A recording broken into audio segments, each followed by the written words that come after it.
നമസ്കാരം. വിദേശത്ത് പോകുന്ന എല്ലാ മലയാളികളും ഭാഗ്യവാന്മാർ എന്നാണല്ലോ നാം കരുതാറുള്ളത്. എന്നാൽ വിജയകരമായ ഒരു പ്രവാസ ജീവിതം കെട്ടിപ്പടുക്കാൻ അവർ നേരിടുന്ന കടമ്പകളെക്കുറിച്ച് നാം ഓർക്കാറില്ല. മലയാളികൾ തനതായ ഒരു സംസ്കാരത്തിൻ്റെ ഉടമകളാണ്. ലോകത്തിൻ്റെ ഏത് കോണിൽ പോയാലും അത് നിലനിർത്താൻ അവർ ശ്രമിക്കാറുമുണ്ട്. ഇന്ന് യൂറോപ്പ് മലയാളി ജേണൽ ചർച്ച ചെയ്യുന്ന വിഷയം വിദേശ മലയാളികൾ നേരിടുന്ന സാംസ്കാരിക വെല്ലുവിളികൾ. ഏവർക്കും സ്വാഗതം.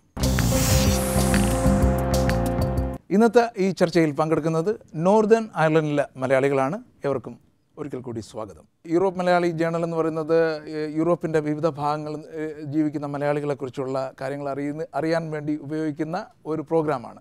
അപ്പോൾ ഇന്ന് നോർത്തേൺ അയർലൻഡിൽ വന്നു. ഇവിടുത്തെ മലയാളികൾ നേരിടുന്ന പ്രശ്നങ്ങൾ, സാംസ്കാരിക വെല്ലുവിളികൾ എന്തൊക്കെയാണ്? ജീവിക്കാൻ വേണ്ടി നമ്മൾ ജോലി തേടി നമ്മുടെ നാടും വീടും വിട്ട് പല സ്ഥലങ്ങളിലേക്ക് കുടിയേറി പാർക്കുമ്പോൾ നമ്മൾ അറിയാതെ തന്നെ നമ്മുടെ മൂല്യങ്ങളും സംസ്കാരവും നമ്മുടെ ഐഡൻറ്റിറ്റി തന്നെ നമുക്ക് പലപ്പോഴും കൈമോശം വരാറുണ്ട്. ഉദാഹരണമായി കേരളത്തിൽ നിന്നും വടക്കേന്ത്യയിലേക്ക് പോകുമ്പോൾ മദ്രാസികളായിട്ടും അല്ലെങ്കിൽ ഗൾഫിൽ ജീവിക്കുമ്പോൾ മൽബാറി ഹിന്ദി ആയിട്ടും ഇവിടെ ഈ സ്ഥലത്ത് വിശ്വപ്രസിദ്ധമായ ടൈറ്റാനിക്കിൻ്റെ പേരിൽ അറിയപ്പെടുന്ന ബെൽഫാസ്റ്റിൽ അഥവാ UK നോർത്തേൺ അയർലൻഡിലെ നമ്മൾ മറ്റൊരു പേരിലുമാണ് അറിയപ്പെട്ടുകൊണ്ടിരിക്കുന്നത്. പ്രധാനമായിട്ടും ഇതിൽ ഭാഷാപരമായ വെല്ലുവിളികൾ, അതുപോലെ തന്നെ ആചാരാനുഷ്ഠാനങ്ങളുടെ കാര്യത്തിലുണ്ടാകുന്ന വെല്ലുവിളികൾ, കലാ സാഹിത്യം തുടങ്ങിയ കാര്യങ്ങളിലുണ്ടാകുന്ന വെല്ലുവിളികൾ. ഇതിൽ ഭാഷാപരമായ കാര്യം എടുത്താൽ യുണൈറ്റഡ് കിങ്ഡത്തിലെ ബാക്കിയുള്ള ഏതൊരു പ്രദേശത്തെയും പോലെ തന്നെ നോർത്തേൺ അയർലൻഡിലെ മലയാളികളും മതാധിഷ്ഠിതമായി ജീവിക്കുന്നവരാണ്. എല്ലാ വിഭാഗത്തിലും പെട്ട മലയാളി സമൂഹം. അതിൽ കൂടുതൽ ആളുകൾ, ബഹുഭൂരിപക്ഷം വരുന്ന ക്രൈസ്തവരാണ്. അതിലുള്ള എല്ലാ വിഭാഗങ്ങളും, അതുപോലെ തന്നെ ഏതാനും നാമമാത്രമായിട്ടുള്ള ഹിന്ദുക്കൾ, മൈക്രോ മൈനോറിറ്റി ആയിട്ടുള്ള മുസ്ലിം വിശ്വാസികൾ, ഇവരെല്ലാവരും തന്നെ അവരുടെ മതത്തിൻ്റെ മൂല്യങ്ങൾ അടുത്ത തലമുറയിലേക്ക് കൈമാറുന്നതിന് വേണ്ടിയിട്ടുള്ള കാര്യങ്ങൾ ചെയ്യുന്നത്, അതിനുവേണ്ടി ഉപയോഗിക്കുന്ന മീഡിയം മലയാളം തന്നെയാണ്. ക്രൈസ്തവ മതവിശ്വാസികളിലെ എല്ലാ വിഭാഗങ്ങളും തന്നെ വളരെ ഓർഗനൈസ്ഡ് ആയിട്ടുള്ള പള്ളി കുർബാനകൾ, മലയാളം കുർബാന, അതുപോലെ തന്നെ ധ്യാനം, ഇതൊക്കെ വളരെ നല്ല രീതിയിൽ നാട്ടിലേക്കാൾ ഒരുപക്ഷെ ആ ശതമാനക്കണക്കിൽ നോക്കിയാൽ നാട്ടിലേക്കാൾ വളരെ ഉയർന്ന ശതമാനത്തിലുള്ള ആളുകളുടെ ജനപങ്കാളിത്തമൊക്കെ, മലയാളികളുടെ പങ്കാളിത്തമെല്ലാം അതിലുണ്ടാകുന്നുണ്ട്. ഭാഷാപരമായ വെല്ലുവിളിക്ക് നമ്മുടെ മലയാള ഭാഷ അന്യം നിന്ന് പോകുന്നു, നമ്മളോടുകൂടി ഏതാണ്ട് അത് അവസാനിക്കുക എന്നുള്ളതിൻ്റെ ഏറ്റവും വലിയ തെളിവായി നമുക്കതിന് വേണ്ട രീതിയിലുള്ള ഒരു ശരിയായ പ്രതിപ്രവർത്തനം നടത്താൻ നമുക്ക് നടക്കുന്നില്ല എന്നുള്ള അവസ്ഥയാണ്. അല്ലെങ്കിൽ അത് ഫലവത്തായി അതിനെ കൗണ്ടർ ചെയ്യാൻ നമുക്ക് കഴിയുന്നില്ല എന്നുള്ള അവസ്ഥ നമ്മുടെ ഭാഷ വെല്ലുവിളി നേരിടുന്നുണ്ട്. ആചാരാനുഷ്ഠാനങ്ങളുടെ കാര്യത്തിൽ ഇതേപോലെ തന്നെ നമ്മളുടെ സാമൂഹികമായ ചുറ്റുപാടുകൾ അതൊരിക്കലും നമുക്ക് അനുകൂലമല്ല. നമ്മുടെ ആചാരാനുഷ്ഠാനങ്ങൾക്ക്, നമ്മുടെ പള്ളിപ്പെരുന്നാളുകൾക്ക്, അമ്പലത്തിലെ ഉത്സവങ്ങൾക്ക്, ഗുരുവായൂർ, തൃശ്ശൂർ പൂരം പോലെയുള്ള പ്രകൃതി പോലും അനുകൂലമല്ല. പ്രകൃതി പോലും അനുകൂലമല്ല. അത് ഇതുപോലെയുള്ള ഏതൊരു കാര്യം എടുത്താലും നമ്മളെ സംബന്ധിച്ചിടത്തോളം നമുക്ക് അതിനൊക്കെ അതെല്ലാം വലിയ പ്രതിസന്ധികൾ നേരിടുന്ന അവസ്ഥയിലേക്കാണ് കാര്യങ്ങൾ പോകുന്നത്. അതേപോലെ തന്നെ കലാ സാഹിത്യം തുടങ്ങിയ കാര്യങ്ങൾക്കകത്ത് കലാപരമായ കാര്യത്തിൽ ഇപ്പോൾ കേരള കലാമണ്ഡലമൊക്കെ ഉണ്ടാകുമ്പോൾ 365ഓളം കലാരൂപങ്ങൾ ഉണ്ടായിരുന്ന 65, 62, 65 ആയിട്ട് ചുരുങ്ങിപ്പോയി എന്നാണ് നമ്മുടെ പ്രവാസ ജീവിതത്തിലൂടെ നമ്മൾ വന്നപ്പോൾ അതൊരു പ്രശ്നമായിട്ടാണ് കേരളത്തിൽ വെച്ച് നമ്മൾ വായിച്ചിരുന്നത്. ഇവിടെ വന്നപ്പോൾ ഒന്നോ രണ്ടോ ആയി. പാട്ടെന്നോ അല്ലെങ്കിൽ നൃത്തം എന്നൊക്കെ പറയുന്ന നിയതമായ ഒരു രൂപവും ഇല്ല. ബോളിവുഡ് ഡാൻസ് എന്ന് പറയുന്നത് നമ്മൾ നാട്ടിൽ കേട്ടിട്ടില്ലാത്ത പുതിയൊരു നൃത്തരൂപം ഉണ്ടായി വന്നേക്കുന്നു. അതാണ് ഏറ്റവും വലുതെന്ന് പറയുകയും മാതാപിതാക്കളടക്കം കൊട്ടും പാട്ടും കേട്ട് കഴിഞ്ഞാൽ പിന്നെ തട്ട കയറി തുള്ളിക്കോ എന്നുള്ള അവസ്ഥയിലേക്ക്, നിയതമായ ഒരു രൂപം ഇല്ലാത്ത അവസ്ഥയിലേക്ക് നൃത്തം പോലും അതെല്ലാം മാറിക്കഴിഞ്ഞിരിക്കും. അപ്പോൾ നാട്ടിൽ നമ്മൾ ജീവിച്ചതും ഇവിടുമായിട്ട് ചെറുതായിട്ടൊന്ന് പെട്ടെന്ന് കമ്പയർ ചെയ്യണമെങ്കിൽ എന്ത് തോന്നുന്നു? നാട്ടിൽ ജീവിക്കുമ്പോൾ നമ്മളെയൊക്കെ സാംസ്കാരികമായി നമ്മളെയൊക്കെ എക്വിപ്ഡ് ആക്കിയത് തീർച്ചയായിട്ടും സർവകലാശാല ജീവിതമാണ്. ഇവിടുത്തെ സർവകലാശാലകളെ സംബന്ധിച്ചിടത്തോളം ഇതിനെല്ലാം വളരെയധികം പ്രോത്സാഹിപ്പിക്കുന്നുണ്ടെങ്കിലും നമ്മുടെ കുട്ടികൾ, നമ്മുടെ മുന്നിൽ വരുന്ന കുട്ടികളെ സംബന്ധിച്ച് ഇതിനെല്ലാം പ്രോത്സാഹനം വേണ്ട രീതിയിൽ കൊടുക്കുന്നുണ്ടെന്ന് പറഞ്ഞാലും അതെല്ലാം അവരുടെ ഒരു ടെംപ്ലേറ്റിലേക്ക് പോയി കയറുകയാണ്. അവസാനം നമ്മുടെ തീർന്നു പോകണം. അവിടെ ഇല്ല, തീർത്തും അവരുടേതായ അതങ്ങ് മാറുകയാണ്. ഇപ്പോൾ UK എന്ന് പറയുമ്പോൾ നോർത്തേൺ അയർലൻഡ് എന്ന് പറഞ്ഞാൽ എൻ്റയർലി ഡിഫറൻ്റ് ആയിട്ടുള്ള ഒരു റീജിയനാണ്. അതിന് അതിൻ്റെതായ സാംസ്കാരിക ഭാഗമാണെങ്കിൽ തന്നെയും അതിൻ്റെതായ ചില പ്രത്യേകതകളുണ്ട്. ഉദാഹരണം പറഞ്ഞാൽ ഇപ്പോൾ ബെർമിഹാമിലോ ലെസ്റ്ററിലുള്ള അവിടുത്തെ ഒരു സ്ലാങ് അല്ലെങ്കിൽ തദ്ദേശ ഭാഷ, അതും നോർത്തേൺ അയർലൻഡിൻ്റെ ഒരു ഭാഷയും തമ്മിൽ വലിയ വ്യത്യാസമുണ്ട്. കാരണം ഇവിടെ പുതിയതായിട്ട് വരുന്ന ഒരാൾ, ഉദാഹരണം പറഞ്ഞു കഴിഞ്ഞാൽ ഇപ്പോൾ ഒരു വാക്ക്, ഇപ്പോൾ ഫ്രൂട്ട് എന്ന് പറയുന്ന ഒരു വാക്ക് നോർത്തേൺ അയർലൻഡ് അതിന് വ്യത്യസ്തമായ അർത്ഥമാണ്. ഫ്രൂട്ട് എന്ന് പറഞ്ഞാൽ ഇവിടെ ഗേതാണ്. പുതിയതായിട്ട് വരുന്ന ഒരാൾ where can get some fruit എന്ന് കൂടിയിരിക്കുന്ന ഒരാൾ ചോദിച്ചാൽ അത് ചിലപ്പോൾ ഒരു വലിയ തമാശയായി മാറും. അപ്പോൾ അതെ. അപ്പോൾ അങ്ങനെയുള്ള പല കാര്യങ്ങളും നമ്മൾ സൂക്ഷിക്കണം നോർത്തേൺ അയർലൻഡിൽ. ഇപ്പോൾ നമ്മൾ നോർമൽ സ്റ്റാൻഡേർഡ് ഇംഗ്ലീഷ് പഠിച്ചു വരുന്ന ഒരാൾ നോർത്തേൺ അയർലൻഡ് വന്ന് കഴിയുമ്പോൾ വളരെ വ്യത്യസ്തമായ ചില ഇവിടുത്തെ രീതികളും ആചാരങ്ങളും ഇതൊക്കെ ഒത്തിരി നമ്മൾ മനസ്സിലാക്കേണ്ടതുണ്ട്. ഇപ്പോൾ ഇവിടെയുള്ള മലയാളികൾക്കെന്ന് പറഞ്ഞു കഴിഞ്ഞാൽ ഈ കൂടുതൽ മലയാളികളും ഒരു ഇച്ചിരി ഉൾവലിയുന്ന ആളുകളാണ്. ഇപ്പോൾ അവരുടെ വർക്ക് പ്ലേസിലാണ് ആണെങ്കിലും കൂടുതലും ഇവരുമായിട്ട് മിങ്കിൾ ചെയ്യാനോ ആ ഒരു കൾച്ചറൽ ഇൻ്റഗ്രേഷൻ നടക്കാനുള്ള ഒരു സാധ്യത ഇവിടെ വളരെ കുറച്ചേ കാണുന്നുള്ളൂ. കാരണം പല ആളുകളും അതിനുവേണ്ടി ഒരു ശക്തമായ ഒരു ശ്രമം നടത്തുന്നില്ല. പലരും ഉള്ളുവലിയാനാണ് അവരുടെ. ഒരുപക്ഷെ നേരത്തെ ഇവിടെ ജയപ്രകാശ് പറഞ്ഞതുപോലെയാണ്, നമുക്കൊരു പേടിയുണ്ട്, നമ്മളെ കൾച്ചർ എല്ലാം വിട്ടുപോകുമോ എന്നൊരു പേടിയല്ലേ അവരുമായിട്ട് മിങ്കിൾ ചെയ്ത് കഴിഞ്ഞാൽ? അതാണോ? ഇല്ല നമ്മൾ അതായത് ഒരു താജ്യഗ്രാഹി ബുദ്ധി എന്ന് പറയുമല്ലോ, അതിൻ്റെ അകത്ത് നിന്ന് നമ്മൾ കൊള്ളേണ്ടത് കൊള്ളുക, തള്ളേണ്ടത് തള്ളുക, അതാണ് വേണ്ടത്. നമുക്ക് അനുകരണീയമായ മാതൃകകളുണ്ട്, അത് സ്വീകരിക്കുക. നമുക്കെല്ലാം സ്വീകരിക്കാൻ പറ്റത്തില്ല. നമ്മൾ അവരിൽ നിന്ന് നല്ല കാര്യങ്ങൾ പഠിക്കണം. ഇപ്പോൾ നമ്മുടെ നാട്ടിൽ ഒത്തിരി അനുകരണീയമായ മാതൃകകളുണ്ട്. ഇപ്പോൾ നമുക്ക് 100% സാക്ഷരതയുണ്ട്. അതുപോലെ ഈ ഉദാഹരണം പറയുന്നത് ജനകീയാസൂത്രണം, അങ്ങനെയുള്ള കാര്യങ്ങളൊക്കെ ലോകത്ത് തന്നെ ഏറ്റവും നന്നായിട്ട് മുന്നോട്ട് കൊണ്ടുവന്ന് വിജയിപ്പിച്ച ഒരു നാടാണ് കേരളം. അതിന് നമ്മൾ അമിതമായ അഭിമാനം കൊള്ളുന്നത് ശരിയല്ല. അപ്പോൾ ഒരു സിനിമ നടി പറഞ്ഞതുപോലെ, ഞാൻ പേര് ഓർക്കുന്നില്ല, നമ്മൾ 100% സാക്ഷരത ഉണ്ടെന്ന് അഭിമാനിക്കും, പക്ഷെ നമുക്ക് ആളുകളോട് നന്നായിട്ട് പെരുമാറാൻ അറിയത്തില്ല. അത് അങ്ങനെ പറയുന്ന ഒരു കാര്യം, സാക്ഷരത ഉണ്ടെന്ന് പറഞ്ഞിട്ടൊരു കാര്യമില്ല. അപ്പോൾ നമ്മൾ മറ്റുള്ളവരിൽ നിന്ന് ഒത്തിരി നല്ല കാര്യങ്ങൾ, അനുകരണീയമായ മാതൃകകൾ പഠിച്ച് നമ്മൾ ഒരു വ്യത്യാസം ഉണ്ടാക്കാൻ വേണ്ടി ശ്രമിക്കണം. ഇപ്പോൾ ഉദാഹരണം പറഞ്ഞാൽ UK മറ്റ് ഭാഗങ്ങളിലൊക്കെ ഇപ്പോൾ ഇംഗ്ലീഷുകാർ ആണെങ്കിൽ തന്നെയും അവരുടെ കൾച്ചർ ഇന്ത്യൻസുമായിട്ട് അഡ്ജസ്റ്റ് ചെയ്യാൻ അവർ ശ്രമിച്ചു തുടങ്ങി അത് ഒരു പരിധിവരെ എത്തിയിട്ടുണ്ട്. ഇവിടെ എന്ന് പറഞ്ഞാൽ അതൊരു സ്റ്റാർട്ടിങ് പോലും അത് പക്ഷേ എണ്ണത്തിൽ കൂടിയുണ്ടാണ് ഉറപ്പായിട്ടും. ചില ഏരിയാസിൽ നമ്മൾ ഇംഗ്ലീഷുകാരെ കാണാത്ത ഏരിയ വരെ ഉണ്ട് കേട്ടോ. ഉറപ്പായിട്ടും UK പല ഭാഗങ്ങളിലും അങ്ങനെ വന്നിട്ടുണ്ട്. ബർമിംഗ്ഹാം, ഈസ്റ്റ് ഹാം എന്നൊക്കെ പറയുന്ന ഏരിയ നോക്കി കഴിഞ്ഞാൽ എണ്ണത്തിൽ മലയാളികളുടെ എണ്ണം അല്ലെങ്കിൽ ഇന്ത്യക്കാരുടെ എണ്ണം കൂടുതലുണ്ട്. അല്ല, അതൊരു പ്രധാനപ്പെട്ട കാരണമാണത്. ഇവിടെ നോർത്ത് അയർലൻഡിൽ ഒരു മൈനോറിറ്റി ആയിരിക്കുന്നത് വലിയൊരു വ്യത്യാസമുണ്ട്. മറ്റുള്ള ഭാഗങ്ങളെ അപേക്ഷിച്ച് മൈനോറിറ്റി ആയത് ഇവിടുത്തെ ആ ഒരു കൾച്ചറൽ ഇന്റഗ്രേഷനുള്ള സാധ്യതകൾ ഒത്തിരി കുറച്ച് കളഞ്ഞിട്ടുണ്ട്. ഞാൻ കമ്മ്യൂണിറ്റി സെക്ടറിൽ വർക്ക് ചെയ്യുന്ന ഒരാളാണ്. ഞാൻ 8 വർഷമായിട്ട് ഇവിടുത്തെ കമ്മ്യൂണിറ്റി സെക്ടറിൽ വർക്ക് ചെയ്യുന്ന ആളാണ്. ഒരു 5 വർഷം മുമ്പ് ഇവിടുത്തെ ഒരു ചാരിറ്റി വർക്കറിനോട് ഒരു ചോദ്യം ചോദിച്ചു. ഒരു മലയാളിക്കെതിരെ റേസിസ്റ്റ് അറ്റാക്ക് ഉണ്ടായി. അപ്പോൾ റേസിസ്റ്റ് അറ്റാക്ക് ഉണ്ടാകും അവർ കണ്ടുപിടിച്ച കാരണം എന്ന് വെച്ചാൽ, പ്രത്യേകിച്ച് അവരോട് ദേഷ്യം കൊണ്ടൊന്നല്ല അവർ അറ്റാക്ക് ചെയ്തത്. അവരാരും നല്ല, അവർ ചിരിക്കുന്നില്ല, ഹലോ പറഞ്ഞാൽ തിരിച്ച് ഹലോ പറയുന്നില്ല. അവരാണ്ട് പേടി കൊണ്ടാണ് ചെയ്തത്. ഇവരെന്താ ഇങ്ങനെ ഇത്രയും ജാട കാണിച്ച് നടക്കുന്നതെന്ന പേടി കൊണ്ടാണ് ഈ അറ്റാക്ക് വരുന്നത്. അപ്പോൾ അവർ ഒരു മീറ്റിംഗ് ഓർഗനൈസ്, ലോക്കൽ കമ്മ്യൂണിറ്റി എല്ലാവരും വിളിച്ച് അവിടെ എല്ലാ മലയാളീസിനെ ഇൻവൈറ്റ് ചെയ്ത് നിങ്ങൾ എന്തായാലും വരണം, ഇതൊരു ഒരു സൗഹാർദ്ദ മീറ്റിംഗ് ആയിട്ട്. ഒറ്റൊരു മലയാളി പോലും അതിന് ചെന്നില്ലെന്നാണ്. അപ്പോൾ എന്നോട് അവരൊരു ചോദ്യം ചോദിച്ചു, ഈ മലയാളി കമ്മ്യൂണിറ്റി എല്ലാവരും വരണം എന്നുണ്ടെങ്കിൽ ഞാൻ എന്താ ചെയ്യേണ്ടത്? ഗണേഷിനൊരു സൊല്യൂഷൻ നോക്കാൻ പറ്റുമോ? സത്യമായിട്ട് എനിക്ക് സൊല്യൂഷൻ ഇല്ല. പക്ഷെ ഞാൻ ആലോചിച്ചത്, എല്ലാ മലയാളികളും പള്ളി പോകും. അപ്പോൾ സൺഡേ പള്ളി പോകുന്നതാണ് ലോക്കൽ കമ്മ്യൂണിറ്റിയെ മീറ്റ് ചെയ്യാൻ അവർ കിട്ടുന്ന ഒറ്റ ഒരു അവസരം. ഒരു ഫ്രണ്ട്ലി അവിടെ മീറ്റ് ചെയ്യാനുള്ള അവസരം ഉണ്ടോ? അതെ. പള്ളി പോയാൽ പള്ളി വരുന്ന ആൾക്കാരെ മീറ്റ് ചെയ്യാനുള്ള അവർ ആഫ്റ്റർ അവർ മാസ് കഴിഞ്ഞിട്ട് അവരെ മീറ്റ് ചെയ്യാനോ അല്ലെങ്കിൽ ഒരു ടീ സമയത്ത് അവർ മീറ്റ് ചെയ്യാൻ, അത് ഞാൻ പല ആൾക്കാരോട് സംസാരിച്ചതാണ്. പല ആൾക്കാരും ഇവിടുത്തെ വളരെ സീരിയസ് ആയി പള്ളി പോകുന്ന ആൾക്കാർ ചോദിച്ചതാണ്, എന്തുകൊണ്ടാണ് മലയാളി നിങ്ങൾ സെപ്പറേറ്റ് ആയിട്ട് മാസ് വെക്കാൻ കാരണം, ഈസ് ദർ എനി ഡിഫറൻസ് എന്ന് പോലും ചോദിച്ചിട്ടുണ്ട് ആൾക്കാരെന്നോട്. അപ്പം ഞാൻ ആലോചിച്ച പ്രയോറിറ്റി ലിസ്റ്റിൽ അങ്ങനെ ഒരു ഭാഷ മലയാളി പഠിക്കാൻ, instead of bringing A priest from India, ഒരു മലയാളി അധ്യാപകനെ കൊണ്ട് മലയാളം പഠിപ്പിച്ചാൽ എല്ലാവരും മലയാളം പഠിക്കുകയും ചെയ്യും, ബൈബിൾ മലയാളത്തിൽ വായിക്കുകയും ചെയ്യും.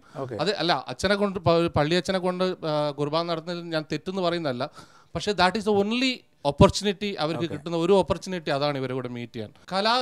സാംസ്കാരികപരമായിട്ടാണെങ്കിൽ എനിക്ക് തോന്നുന്നു നമ്മൾ എന്തെന്ന് അറിയാത്തത് കൊണ്ട് മാത്രമാണ് ഇതൊക്കെ സംഭവിക്കുന്നത്. നമ്മളെ ആർട്ട് എന്താണെന്ന് ഈ പറഞ്ഞ JP നേരത്തെ പറഞ്ഞ പോലെ ഒരു ബോളിവുഡ് ഡാൻസ് ആണ് ഇന്ത്യൻ ആർട്ട് എന്ന് പ്രൊമോട്ട് ചെയ്യുന്നതും, അല്ലെങ്കിൽ പിന്നെ ശിങ്കാരിമേളാണ് ചെണ്ടമേള എന്ന് പ്രൊമോട്ട് ചെയ്യുന്നതും, ഇതൊക്കെയാണ് പ്രശ്നം. ഞാൻ ഈ കഴിഞ്ഞ 8 വർഷത്തിൽ ഒരു 400 സ്കൂളിലെങ്കിലും പിന്നെ ഇന്ത്യൻ കൾച്ചറിനെ പറ്റി ഞാൻ ക്ലാസ് എടുത്തിട്ടുണ്ട്. ഒരു ചുരുങ്ങിയ ഒരു 400 സ്കൂളിലെങ്കിലും. പിള്ളേരൊക്കെ വളരെ ഇൻട്രസ്റ്റ്, പിള്ളേരും ടീച്ചർ വളരെ ഇൻട്രസ്റ്റിലാണ് കേൾക്കുന്നത്. ഈ 400 സ്കൂളിൽ നമസ്തേ പറയുന്നത് എങ്ങനെയാണ് ഇന്ത്യയിൽ ഭക്ഷണം കഴിക്കുന്നത്, നമ്മൾ എന്തുകൊണ്ട് കൈ കൊണ്ട് ഭക്ഷണം കഴിക്കുന്നു, ഞാൻ സ്പൂൺ ഫോർക്ക് കൊണ്ട് ഭക്ഷണം കഴിക്കുന്നു, അതേ സമയത്ത് അവരെ കൊണ്ട് ഞാൻ കൈ കൊണ്ട് ഭക്ഷണം കഴിക്കാൻ ഞാൻ പഠിപ്പിച്ചിട്ടുണ്ട്. എൻ്റെ വീട്ടിൽ വരുന്ന എല്ലാം ലോക്കൽ ആൾക്കാരും കൈകൊണ്ട് ഭക്ഷണം കഴിക്കും. ഇന്ത്യ എന്ന് പറയുമ്പോഴത്തേക്ക് മറ്റ് പല രാജ്യങ്ങളിൽ പോലെ ജീവിച്ചിട്ടുള്ള ആൾക്കാർ, ഇന്ത്യയിൽ കാർ എന്ന് പറയുമ്പോൾ തന്നെ നമുക്ക് കുറച്ച് അഭിമാനം ഉണ്ട് വേൾഡിൽ ഇപ്പോൾ, അല്ലേ? അല്ല, ഇപ്പോൾ വേൾഡ് സംസാരിക്കുന്നത് ഇന്ത്യ വളരെ വലുതാകുന്നു, ചൈനയോടൊപ്പം എത്തുന്നു എന്നുള്ള സംഭാഷണമാണ് വരുന്നത്. അല്ല, ഇന്ത്യ ഒരു മോശപ്പെട്ട രാജ്യമല്ല. അപ്പോൾ നമ്മുടെ സംസ്കാരം എന്ന് പറയുന്നത്, ഇന്ത്യക്ക് അതിൻ്റെ തനതായ സംസ്കാരമുണ്ട്. ഇത് പറഞ്ഞു കൊടുക്കാത്തതുകൊണ്ടാണ് അതൊക്കെ അതിൽ വേറൊരു പ്രശ്നം കൂടിയുണ്ട്. ഞാൻ എന്താണെന്ന് പറയാൻ ഇൻഫീരിയാരിറ്റി കോംപ്ലക്സ് എനിക്കുണ്ട്. അതിനൊരു ഉദാഹരണം ഞാൻ പറയാം. കുറച്ച് വർഷം മുമ്പ് ഒരു കൾച്ചറൽ മീറ്റിന് വേണ്ടിയിട്ട് ചെണ്ട വായിക്കാൻ ഞാൻ കുറച്ച് ആൾക്കാരെ വിളിച്ചു. അപ്പോൾ അതിന് ഈ എൻ്റെ കൂടെ ഇരിക്കുന്ന എൻ്റെ സുഹൃത്ത് എയ്ഡൻ, ഞാൻ വർക്ക് ചെയ്യുന്ന ചാരിറ്റിയുടെ മാനേജർ ആയിരുന്ന സമയത്ത്, അപ്പോൾ അവർക്കെന്ന് വെച്ചാൽ അവിടെ വരുന്ന എല്ലാ പല കൺട്രിയിലുള്ള ആൾക്കാരെ വിളിച്ചിരുന്നു. അപ്പോൾ അവർ നമ്മൾ ട്രഡീഷണൽ ഡ്രസ്സ് പിന്നെ ട്രഡീഷണൽ കൾച്ചർ കാണിക്കാനായിരുന്നു. അപ്പം ഞാൻ മുണ്ടുടുത്ത് വന്ന് ചെണ്ട വായിക്കാൻ വരുമ്പോൾ അത് റെഫ്യൂസ് ചെയ്തിട്ടുണ്ട് ആൾക്കാരില്ല, ഞങ്ങൾ മുണ്ടുടുത്ത് വരത്തില്ലെന്ന്. അത് ഒരു ചമ്മൽ കൊണ്ടാണോ അല്ലെങ്കിൽ അത് ഒരു ഇൻഫീരിയാരിറ്റി കോംപ്ലക്സ് ആണോ എന്നല്ല. അപ്പം നമ്മളിങ്ങനെ മൂടി വെക്കുകയാണ്, ഇപ്പം പേടിച്ചുകൊണ്ട്. അത് നമ്മളെ കൾച്ചർ നമ്മളെ മൂടി വെക്കുന്നതുകൊണ്ട് നമ്മളെ കൾച്ചറും നഷ്ടപ്പെടും, നമുക്ക് അവരെ കൾച്ചർ തീർച്ചയായിട്ടും. താങ്കൾ ഈ പറഞ്ഞ കാര്യത്തിൽ താങ്കൾ എത്രത്തോളം ശ്രമിക്കുന്നു എന്ന് എനിക്ക് മനസ്സിലായത്, കൂടെ ഇരിക്കുന്ന ഇംഗ്ലീഷുകാരൻ മലയാളം സംസാരിക്കുന്നു, താങ്കളുടെ ശ്രമമായിരിക്കും ഒരു പക്ഷേ അല്ലേ? അവൻ മാത്രമല്ല, എൻ്റെ വീട്ടിൽ വരുന്ന മിക്ക സായിപ്പന്മാർ അത്യാവശ്യം ഇംഗ്ലീഷ് സംസാരിക്കും.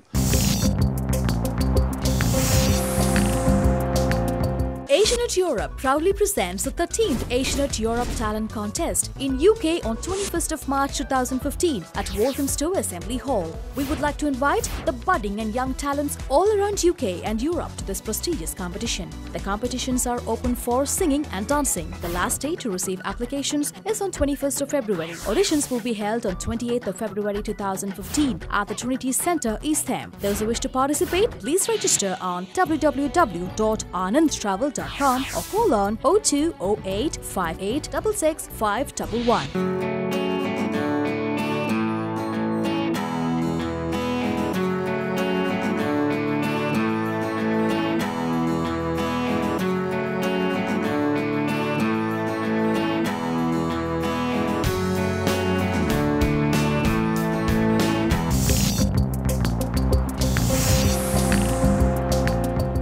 എങ്ങനെ, സുഖമാണോ? സുഖമാണോ? സുപ്രഭാതം. സുപ്രഭാതം. എനിക്ക് സുഖമാണോ? നിങ്ങൾക്ക് സുഖമാണ്? എനിക്ക് സുഖമാണ്. കണ്ടതിൽ സന്തോഷം. കണ്ടതിൽ സന്തോഷം. മലയാളം ശരിക്കും സംസാരിക്കാറുണ്ട് അല്ലേ? എനിക്ക് മനസ്സിലായില്ല. A little bit, very little. Can I speak in English? Yes, please. Okay? Yeah. I speak very little. Yeah. I know how to tell Ganesh that his phone's ringing. Okay. Ganesh, need a phone. Okay. At least you are trying to learn Malayalam. I'm trying to learn. I mean, I know Ganesh through music. Okay. And being around Ganesh and seeing him play the chenda, watching him play the tabla, I'm fascinated. Yeah. We don't have anything like that here. So I see an awful lot of Ganesh's culture. I taste his food, and I want to learn a wee bit. I want to learn a bit of Ganesh's culture. Ganesh has been very good in learning my culture. I've seen Ganesh attempt to play the boron, not very well, but no. Ganesh told me that you can even sing Malayalam song. Yes, a little bit. Can you sing some lines, 4 lines? Yes, would you want me to just sing a few lines? Please do. Cherutumba puvurinye, kayelol munudududeye. Karila noir puvilice, dagiriti tarariti day day dagirite do, dagiriti tarariti day day dagirite do.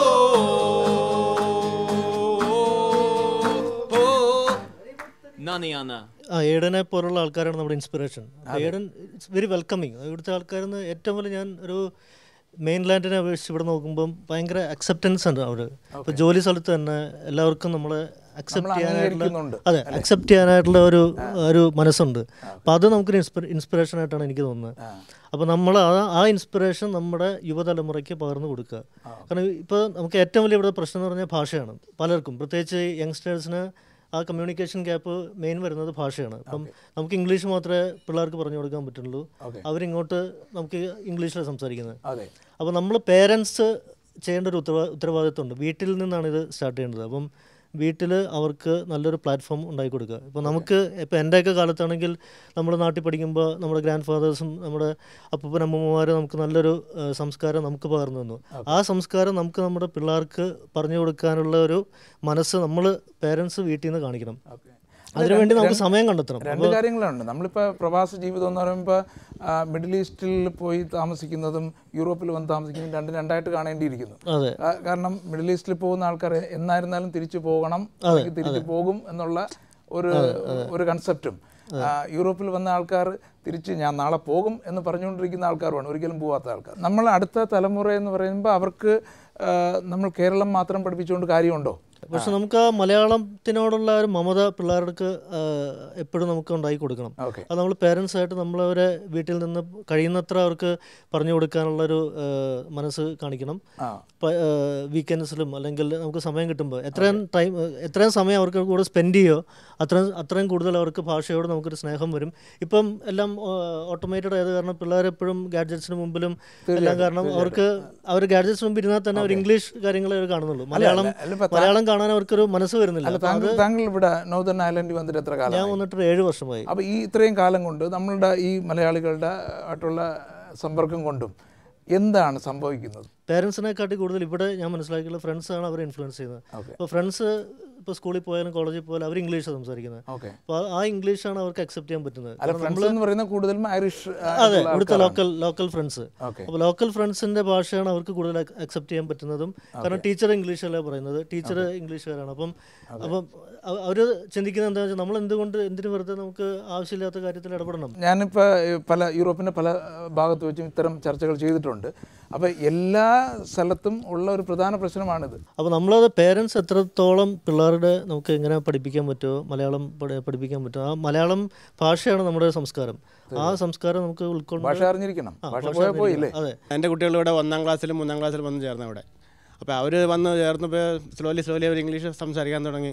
എന്നിട്ട് ഞാൻ പറഞ്ഞു, മക്കളെ നമുക്ക് വീട്ടിൽ മലയാളം മതി, നിങ്ങൾ സ്കൂളിൽ ഇംഗ്ലീഷോ എന്നുള്ളിൽ സംസാരിച്ചോ, പക്ഷേ നമുക്ക് വീട്ടിൽ പപ്പ ഓക്സ്ഫോർഡിൽ പഠിച്ചിട്ടൊന്നുമല്ല അപ്പം ഇങ്ങോട്ട് വന്നേക്കണേ, പപ്പ നാടൻ മലയാളം പഠിച്ചിട്ടാണ് വന്നിരിക്കുന്നത്, അപ്പം നമുക്ക് വീട്ടിൽ മലയാളം മതി എന്ന് പറഞ്ഞു. പിന്നെ അവർ ഇപ്പോൾ പള്ളികളിൽ പരിപാടികൾ പടുക്കുന്നുണ്ട്, അവർ പള്ളിയിൽ കുർബാനയ്ക്ക് മലയാളം പുസ്തകം വായിക്കുന്നുണ്ട്. ഇപ്പോൾ ഈ നോർത്തേൺ ഐലൻഡിൽ തന്നെ ഏത് പള്ളിയിൽ നിങ്ങൾ പോയിക്കോ മലയാളം കുർബാനയ്ക്ക് കൂടുന്നതിൽ മലയാളത്തിൽ വായിക്കുന്ന പിള്ളേർ ഞങ്ങളുടെ സമൂഹത്തിൽ മാത്രമേ ഉള്ളൂ ഇവിടെ. രണ്ടാമത് ബൈബിൾ വായിക്കണാരും പറഞ്ഞു, ബൈബിൾ അവർ മലയാളത്തിൽ വായിക്കുന്നുണ്ട്.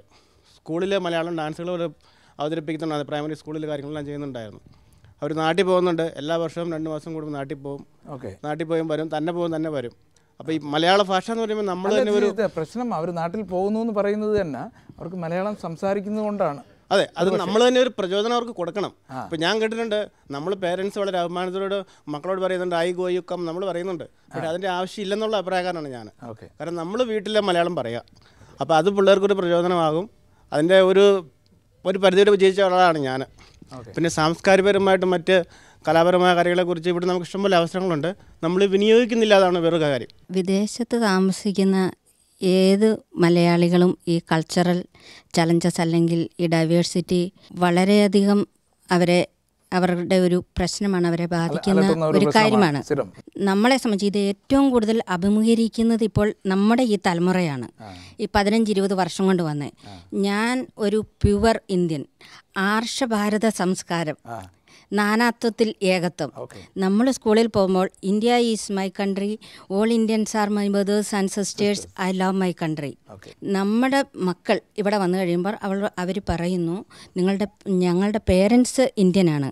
അവരൊരു കൺഫ്യൂസ്ഡ് സ്റ്റേജിലാണ് നമ്മുടെ ചിൽഡ്രൻ. 50-50 ആണ് അവരുടെ ഒരു സ്റ്റേജ്. ഏത് കൾച്ചർ അവർ അഡോപ്റ്റ് ചെയ്യണം എന്നുള്ള ഒരു കൺസെപ്റ്റിലാണ് അവർ നിൽക്കുന്നത്. എൻ്റെ കുഞ്ഞ് ആദ്യമേ സ്കൂളിൽ പോയപ്പോൾ ഇവിടെ നോർത്തേൺ ഐലൻഡിൽ വളരെ കുറച്ച് ഫോറിനേഴ്സ് ഉണ്ടായിരുന്നുള്ളൂ. എൻ്റെ മോൻ മാത്രമേ ഉണ്ടായിരുന്നുള്ളൂ ആ സ്കൂളിൽ. അപ്പോൾ അവൻ വന്നിട്ട് എന്നോട് ചോദിച്ചു, മമ്മി ഞാൻ മാത്രം എന്താണ് ഇങ്ങനെ ടാൻ ആയിരിക്കുന്നത്? ആ ഇന്നസെൻ്റ് ക്വസ്റ്റ്യന്. അപ്പോൾ നമ്മൾ പറയണം എല്ലാ കൾച്ചറും നമ്മൾ അഡോപ്റ്റ് ചെയ്യണം. നമ്മളുടെ കൾച്ചർ എന്ന് പറയുന്നത്, അപ്പോൾ അത് നമ്മൾ ഒരുപാട് ഇന്ത്യൻസ് എന്ന് പറയുന്നത് മാതാപിതാ ഗുരു ബന്ധത്തിന് ഒരുപാട് വാല്യൂ കൽപ്പിക്കുന്ന ഒരു സംസ്കാരമാണ് നമ്മൾക്കുള്ളത്. അതോ ഒരു ദിവസം കൊണ്ടോ ഒരു നിമിഷം കൊണ്ടോ പൊട്ടിമുളച്ച ഒന്നല്ല.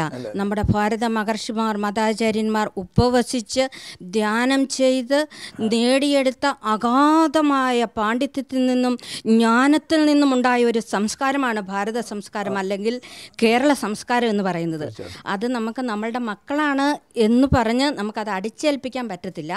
എല്ലാവർക്കും അവനവൻ്റെ ഓരോ സംസ്കാരത്തിനും അതിൻ്റേതായ പോസിറ്റീവും നെഗറ്റീവും ഉണ്ട്.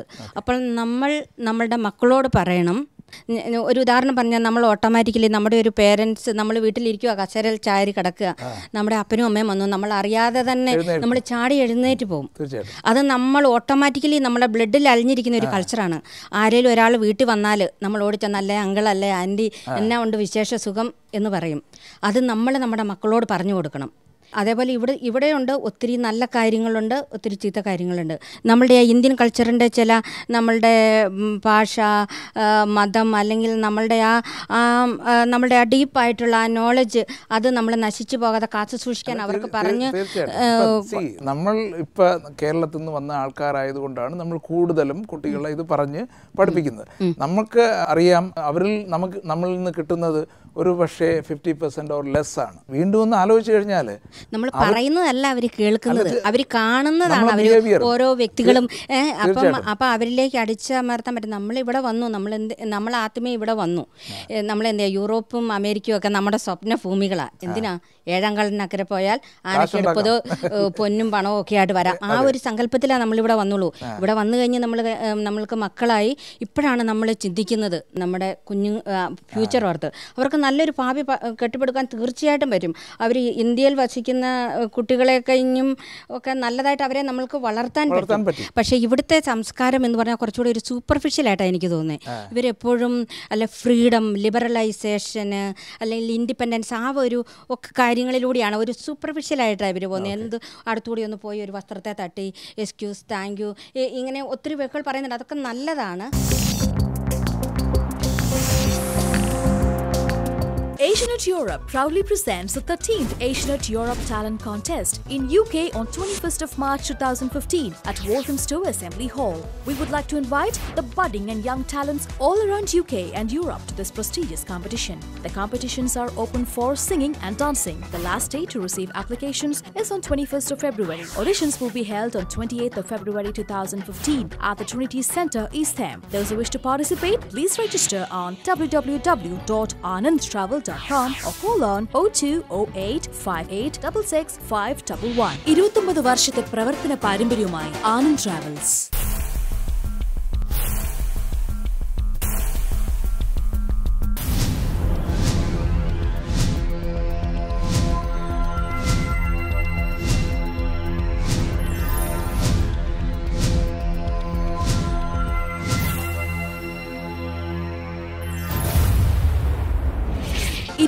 വർഷത്തെ പ്രവർത്തന പാരമ്പര്യവുമായി ആനന്ദ് ട്രാവൽസ്.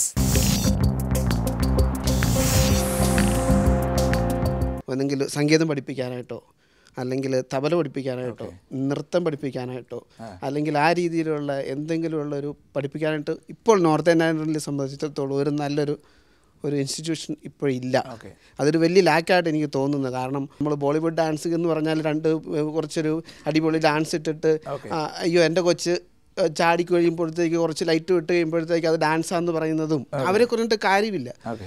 നമുക്ക് പ്രോപ്പറായിട്ടൊന്ന് പഠിപ്പിക്കാനായിട്ടുള്ള ഒരു അവസരം ഇപ്പോൾ സോഫാർ നോർത്ത് ഇന്ത്യയിലില്ല. അതൊരു നല്ല കുറവായിട്ട് തീർച്ചയായിട്ടും അതെല്ലാം ഉണ്ടാവും. താങ്കളിപ്പോൾ പറഞ്ഞു വരുന്നത് സംഗീതം സിസ്റ്റമാറ്റിക്കായിട്ട് പഠിപ്പിക്കാൻ ആളില്ലെന്നാണ് പറയുന്നത്. പണ്ട് യേശുദാസൊക്കെ പാടിക്കൊണ്ടുവന്ന പാട്ടുകൾ നമ്മൾ കേൾക്കാറുണ്ടല്ലോ. തീർച്ചയായിട്ടും. അപ്പം ആ ശൈലിയിൽ നിന്നും ഒരുപാട് വ്യത്യാസം വന്നിട്ടുണ്ട്. നമ്മൾ സിനിമാ പാട്ടുകളെയാണ് പറയുന്നത്. കർണാടക സംഗീതം ഇപ്പോഴും അതേ ലെവലിൽ പോകുന്നുണ്ട്. പക്ഷേ അതിനേക്കാൾ ഉപരി നമ്മൾ കേൾക്കുന്ന സംഗീതം അനുദിനം കേട്ടുകൊണ്ടിരിക്കുന്ന സിനിമാ ഗാനങ്ങളാണ്. അതിൽ ഒരുപാട് വ്യത്യാസം ഉണ്ടായിട്ടുണ്ട്. തീർച്ചയായിട്ടും വ്യത്യാസം ഉണ്ടായിട്ടുണ്ട്. പക്ഷെ അത് ശരിക്കും അത് കലാവിൽ നിന്ന് ശകലം വിട്ടിട്ട് ഇച്ചിരി ബിസിനസ്സിലേക്ക് പോയിരിക്കുകയാണ്. ട്രെൻഡ് അനുസരിച്ച് പോവുകയാണ്. ഞാനിപ്പോൾ ഒരു പരിപാടിക്ക് പോവുകയാണെങ്കിൽ അവൾ ഇപ്പോൾ ഒരു പാട്ട് ഇടുവാണെങ്കിൽ ഇവിടുത്തെ പിള്ളേർ തന്നെ പറയും എൻജോയ് ഇടാൻ പറയും. എൻജോയ് എനിക്ക് ആദ്യം ഒന്നും മനസ്സിലായില്ല. എൻജോയ് എന്ന് പറഞ്ഞാൽ ന്യൂ ജനറേഷൻ എന്ന് പിന്നെ അവർ തന്നെ പറഞ്ഞത്. അപ്പോൾ ഞാൻ കുറച്ച് കഴിഞ്ഞപ്പോൾ ഞാൻ ചിന്തിച്ചു, ഞാൻ മൈക്കിക്കടെ പറഞ്ഞു വന്നാൽ അടുത്ത പാട്ട് ഞാൻ ഇടാൻ പോവാണ് ഓജ ഇടാന്ന് ഓൾഡ് ജനറേഷൻ. ശരി. അപ്പം നമ്മൾ അങ്ങനെയൊക്കെ കമ്മ്യൂണിക്കേറ്റ് മ്യൂസിക്കിന് തന്നെ ഇപ്പോൾ 2 ജനറേഷൻ ആയെന്നുള്ളതാണ്. തീർച്ചയായിട്ടും ഉണ്ട്. ഉള്ള പരിപാടികൾക്ക് നമ്മൾ ചെല്ലുന്ന കഴിയുമ്പോഴത്തേക്ക് ക്ലിയർ ആയിട്ട് അത് മനസ്സിലാക്കാൻ സാധിക്കുന്നുണ്ട്. അത് പഴയ പാട്ടുകളോട് താല്പര്യം കുറവ് ഒത്തിരി. പിന്നെ പഴയ പാട്ടുകൾ ഇടുന്നാൽ ഇഷ്ടപ്പെടുന്നു. ഇപ്പം നല്ലൊരു പാട്ട് കേൾക്കണമെങ്കിൽ പഴയ നല്ല യേശുദാസിൻ്റെ ഒരു ഓണപ്പാട്ട് കേൾക്കുന്നിടത്ത് അത്രയും സുഖം വേറെ എനിക്ക് തോന്നുന്നില്ല. ഇപ്പം ഏത് ന്യൂ ജനറേഷൻ പാട്ട് പാടിയാലും അത്രയും ഭംഗി ആവും തോന്നുന്നില്ല. ഒരു കാലത്ത് കേരളം അഗ്രികൾച്ചർ ഡെവലപ്മെന്റ് ആയിരുന്നു. അത് പിന്നീട് ടെക്നോളജിക്കൽ ഡെവലപ്മെന്റ് ആയി. അത് കഴിഞ്ഞ് നമ്മുടെ അതുപോലെ തന്നെ നമ്മുടെ ന്യൂ ജനറേഷൻസ് വേൾഡ് മൊത്തത്തിലുള്ള എല്ലാ മൈഗ്രൻസിൻ്റെയും ഒരു എന്താ പറയണ്ട മൊത്തം ഒരു കൾച്ചർ ആപ്റ്റ് ചെയ്യാൻ തുടങ്ങിയിരിക്കുകയാണ് ഇപ്പോൾ. നമ്മൾ കേരളത്തിലായിരിക്കുമ്പോൾ നമ്മൾ ആ കൾച്ചറിനൊന്നും അത് അത്രമാത്രം വില കൊടുക്കുന്നില്ല. നമ്മളതിങ്ങനെ ഓൺ ഗോയിങ് ആയിട്ട് പോയിക്കൊണ്ടിരിക്കും, അതിലെ ആ ഫ്ലോയിൽ അങ്ങ് പോയിക്കൊണ്ടിരിക്കുകയാണ്. അതേസമയം നെടുമ്പാശ്ശേരി എയർപോർട്ട് വിട്ട് കഴിഞ്ഞാൽ നമ്മൾ ഈ കൾച്ചറിനൊക്കെ അമിതമായ പ്രാധാന്യം കൊടുക്കുകയാണ്. പ്രത്യേകിച്ച് എനിക്ക് തോന്നുന്നു പുരുഷന്മാരാണ്, ഞാൻ കുറ്റപ്പെടുത്തുകയല്ല, പുരുഷന്മാരാണ് കൂടുതലായിട്ട് ഇപ്പം സ്വന്തം ഭാര്യ അല്ലെങ്കിൽ കുഞ്ഞുങ്ങൾ കൂടുതലായിട്ട് ഈ കൾച്ചറിലേക്ക് വരണമെന്ന് ഏറ്റവും കൂടുതൽ ആഗ്രഹിക്കുന്നത് പുരുഷന്മാരായിരിക്കും. സ്ത്രീകൾക്കും കുറ്റങ്ങളുണ്ട്. അതായത് അവർ ഇപ്പം എന്നെ സംബന്ധിച്ചിടത്തോളം 2002 വെറും 1800 രൂപ, ഞാൻ കാരിത്താസിൽ നേഴ്സിംഗ് ട്യൂട്ടറായിരുന്ന സമയത്ത് വെറും 1800 രൂപ സാലറി മേടിച്ചിരുന്ന ഞാൻ നെക്സ്റ്റ് മന്തിൽ ഇവിടെ വന്നപ്പോൾ എൻ്റെ അക്കൗണ്ടിലേക്ക് 1 ലക്ഷം രൂപയാണ് മീൻസ് അന്നത്തെ ഒരു 1 ലക്ഷം കാൽക്കുലേറ്റ് ചെയ്യുമ്പോഴത്തേക്കും. അപ്പം നോർമലായിട്ട് ഒരുപക്ഷെ എൻ്റെ ഭർത്താവ് അന്ന് ജോലിയില്ലായിരുന്നു, അപ്പം നോർമലായിട്ട് ഒരുപക്ഷെ ചിന്തിച്ചിരിക്കും ഇനി ഞാൻ ഇവൾക്ക് ഡിപ്പെൻഡ് ആകും. ഇനിയിപ്പം അതുകൊണ്ട് തന്നെ ഒരുപാട് ക്ലാഷസ് നമ്മുടെ കുടുംബ ജീവിതത്തിൽ വരികയാണ്. ചുമ്മാ ആവശ്യമില്ലാത്ത ക്ലാഷ് ആണല്ലേ?